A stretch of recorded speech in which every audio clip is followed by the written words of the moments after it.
welcome to our new emergency department. I'm Natalie, I'm a matron for the ED. We're going to take you on a tour.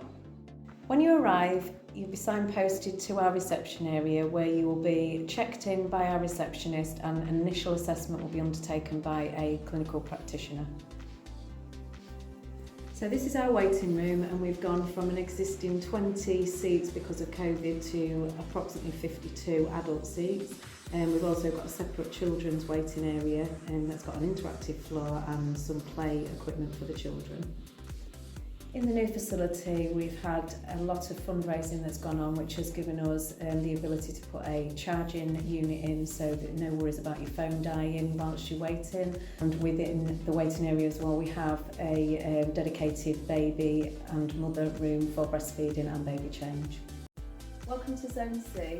So thankfully for most of you that attend our department, this would be the side of it that you'll see. So we've got 6 urgent care service rooms where you'll be seen by a nurse practitioner or a GP.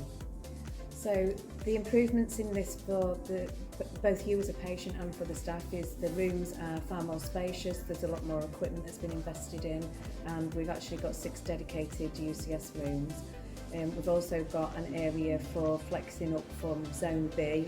In the event of that being full, we've actually got the ability to house more patients with the increase in rooms.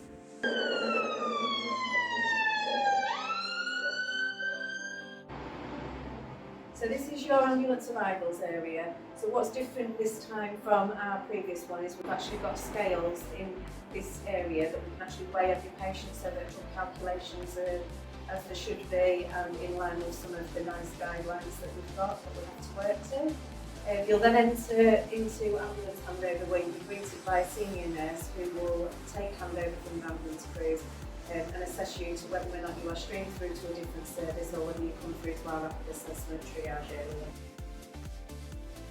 So this is Zone A, part of our ambulance handover area. So when you arrive by your ambulance, there will be a nurse ready to greet you. She will take all your information from the ambulance crew, and then you will be moved into this area, which is what we call rapid assessment triage.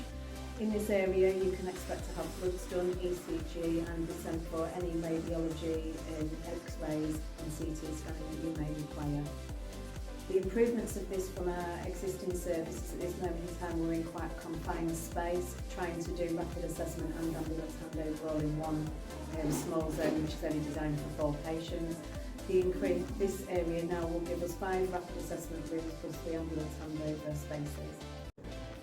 So this is Zone B, where once you've been through rapid assessment, you will come into what is our majors area, where you will be then greeted by a member of staff who will be your named nurse. You will also then have a doctor who will continue the care from rapid assessment. And from here, you will either be admitted into the hospital or you'll be discharged home. Through the build, we've managed to increase and improve the equipment that we've got. So every single room will have the capability of monitoring a patient. So even those patients that have been stepped down from the resuscitation area, we have the ability to now observe those patients.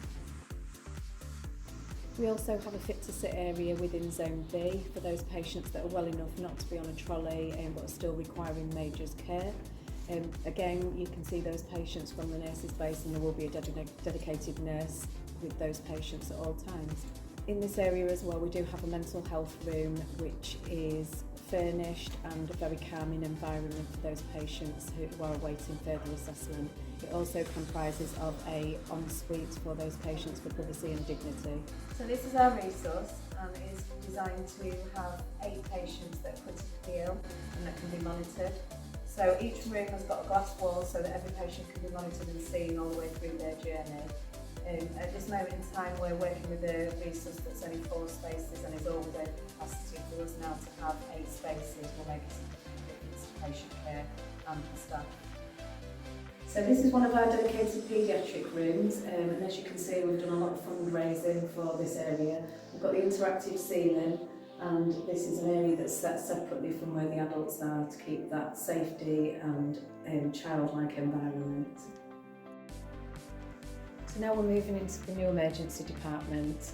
The next stage of the project will continue. So the existing ED as it is will be then completely reconfigured to make room for a same-day emergency care area and an IAAU. So the location of the same-day emergency care area in the integrated assessment unit will start to improve some of the flow that we have out of A&E and the patient pathways, and being able to stream those patients directly to that area from the emergency department, reducing some of the delays that have been previously seen.